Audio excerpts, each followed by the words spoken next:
ஸ்ரீராமச்சந்திர பரபிரம்மணே நமஹ. ராமர் முதல்ல ஜட்டாயுவை பார்த்துட்டு சீத்தையை இந்த கழுகு தான் விழுங்கியிருக்கணும் லக்ஷ்மணா, கழுகின் உருவம் எடுத்துட்ட ஒரு அரக்கன் இவன்னுட்டு சொல்கிறார்.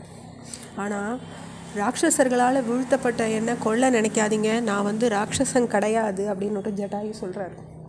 உன்னால் தேடப்படுற தெய்வீக பெண்ணானாலும் சரி, உயிரானாலும் சரி, ராவணனால் பறிக்கப்பட்ட அடுத்து நீயும் லக்ஷ்மணனும் உடன் இல்லாதப்போ சீத்தை ராவணனால் கவர்ந்து செல்லப்படுறத நான் பார்த்தேன். அவளை காப்பாற்ற முனைஞ்ச போது எனக்கும் ராவணனுக்கு இடையே சண்டை மூண்டுது. ராவணன் தன் தேரோட தரையில் விழுந்தான். இங்கே செதறி கிடக்கிற அம்புகளும் ஒடிஞ்சிருக்க வில்லும் அவனுடையது தான். ராமா, அங்கே விழுந்து கிடக்கிற அவனுடைய தேரின் பாகங்களை பாரு. அதுவும் அங்கே என்னால் கொல்லப்பட்டு விழுந்து கிடக்கிற ராவணன் தேரோட்டியும் பாரு. சண்டையின் இறுதியில் ராவணன் என் ரெக்கைகளை வெட்டி வீழ்த்தினான். அந்த நிலையில் நான் ஓஞ்சு போயிட்டேன். சீத்தையை தூக்கிண்டு ராவணன் ஆகாய மார்க்கமாக கிளம்பிட்டார்னு சொல்கிறது ஜட்டாயு. ஜட்டாயு சொன்னதை கேட்ட ராமர் தான் நிலை இழந்தவரா தரையில் விழுந்தார். ஜட்டாயுவை அணைச்சுண்டே கண்ணீர் சொரிஞ்சுட்டே சொல்கிறார். லக்ஷ்மணன் நோக்கி ரொம்ப துயரத்தோடு பேசுகிறார். அரசுரிமையை இழந்தாயிடுத்து, காட்டுக்கு போகிற மாதிரி நான் கட்டளை இடப்பட்டேன். சீத்தையும் இப்போ பறி கொடுத்துட்டேன். துணையாக வந்த ஜட்டாயும் இப்போ மரண தருவாயில் இருக்குது. என்னுடைய துரதிர்ஷ்டம் நெருப்பையே ஒழுங்கிடக்கூடாது. கடல் அருக போனால் கூட எனக்கு துர்பாகியம் காரணமாக அந்த கடலே கூட வத்திடும் போல் இருக்கு. இந்த உலகத்தில் உள்ள அனைத்து ஜீவராசிகளும் என்ன போடுற துரதிர்ஷ்டம் வேறு யாருக்கும் இருக்காது. ரொம்ப பலம் படைச்சிருந்தும் கூட பறவைகளின் அரசனான இந்த ஜட்டாயு என்னுடைய துரதிர்ஷ்டத்தின் காரணமாக தான் இங்கே அடிபட்டு விழுந்து கிடக்குன்னுட்டு ராமர் ரொம்ப துக்கிக்கிறார். மீண்டும் ஜட்டாயுவை தடவி கொடுக்குறார், தன்னுடைய அன்பை காட்டுறார். ரத்தத்தில் விழுந்த கிடந்த அந்த பறவைக்கிட்ட மிதில ராஜகுமாரியான சீத்தை, என்னுடைய உயிரினும் மேலான சீத்தை எங்கே போனான்னு கேட்குறார். எதுக்காக ராவண சீத்தையை கவர்ந்துட்டு போகிறான்? நான் அவனுக்கு எந்த குற்றம் செஞ்சேன்? இப்படி ஒரு காரியத்தை அவன் செஞ்சுருக்கானே. நீ பார்த்த போது சீத்தையின் முகம் எப்படி இருந்தது? அவள் என்ன சொன்னா? ராவணன் வலிமை எப்படிப்பட்டது? அவனுடைய இருப்பிடம் எங்கே? தயவுசெய்து எனக்கு பதில் சொல்லுன்னுட்டு கேட்குறாரு ஜட்டாயு கிட்ட ராமர். அப்போ ஜட்டாயு பதில் சொல்கிறது ராமருக்கு, மாய செயல்களை செஞ்சு புயலையும் இருள் சூழ்ந்த வானத்தையும் உருவாக்கி கெட்ட மதி கொண்ட ராவணன் சீத்தையை கவர்ந்துட்டு போயிருக்கான்.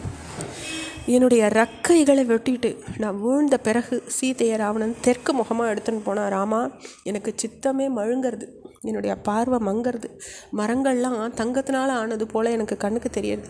எனக்கு முடிவு நேரம் நெருங்கிட்டுது. ஒன்று மட்டும் உனக்கு சொல்ல விரும்புகிறேன்.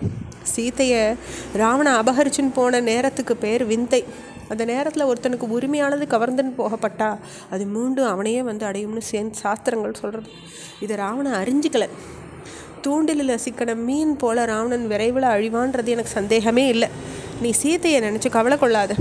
ராவணனை யுத்தத்தில் வெண்ணு சீத்தையோடு நீ இணையத்தான் போகிற, இது நிச்சயம்னுட்டு நம்பிக்கை விட்ற வகையில் பேசுகிறார் ஜட்டாயு. ரத்தத்தை கக்கிண்டே மீண்டும் பெரிய சிரமத்தோடு பேசுகிறார். இந்த ராவண மகரிஷியான விஸ்ரவசின் மகன், குபேரனுடைய சகோதரன். அப்போ ராமர் மேலும் பேசுன்னு சொல்லி ஜட்டாயு கிட்ட கதறின்னு இருக்கும்போதே ஜட்டாயுனுடைய உயிர் போயிடுறது. பின்னர் நீண்ட காலம் வாழ்ந்த ஜட்டாயு இப்போ உயிர் நீங்கிடுத்துன்னுட்டு லக்ஷ்மணன் கிட்ட சொல்கிறார் ராமர். பறவைகளின் அரசனான ஜட்டாயு எனக்காக ராவணன்களோட போரிட்டு இப்போ உயிர் விட்டுருக்கு. மனுஷ இனத்தில் மட்டும் இல்லாமல் மற்ற ஜீவராசிகளிலும் கூட உயர்ந்த குணங்களை கொண்ட ஜீவன்கள் இருக்குன்றது ஜட்டாயு நிரூபிச்சிருக்கு. இப்போ சீதையினுடைய பிரிவு தர துன்பத்தை விட எனக்காக உயிர் நீத்த இந்த பறவையினுடைய மறைவு எனக்கு ரொம்ப துயரத்தை அளிக்கிறது. நம்ம தந்தை தசரத மன்னர் போலவே மதிக்க தகுந்தது ஜட்டாயு. லக்ஷ்மணா, மரக்கட்டைகளை கொண்டு வா, தீமூட்டி ஜட்டாயுனுடைய இருந்து சடங்குகளை முறையாக நம்ம செஞ்சு முடிப்போம்னுட்டு சொல்கிறார். லக்ஷ்மணன் கிட்ட சொல்லி ஜட்டாயுவை பார்த்து, பறவைகளின் அரசனே, நீ நல்லுலகம் போய் சேர கடவாயாக. யாகங்களை நடத்துவாளுக்கு அடையிற நல்லுலகம் உனக்கு கிடைக்கட்டும். யுத்த களத்தில் பின்வாங்காமல் போரிட்டு உயிர் நீக்கிற வீரர்கள் அடைய நல்லுலகம் உனக்கு நீ அடைய தகுவாய் அப்படின்னுட்டு ராமர் சொல்கிறார். ஜட்டாயுனுடைய இருந்து சடங்குகளை லக்ஷ்மணனோட செஞ்சு முடிக்கிறார். ஜட்டாயுவுக்கு நற்கதி கிடைக்கிறது. அது நல்லுலகம் போய் அடையிறது. சீதையை தேடல ராமரும் லக்ஷ்மணனும் மீண்டும் முனையிறாங்க. சில காட்டு பகுதிகளை கடந்து ராமரும் லக்ஷ்மணரும் போகும்போது ஒரு பயங்கரமான மலை குகைக்கு அருகில் பேருருவம் படைச்ச கண்டவாளெல்லாம் பார்த்து நடுக்கமுடைய ஒரு தோற்றத்தை கொண்ட அரக்கியை பார்க்குறாங்க ரெண்டு பேரும்.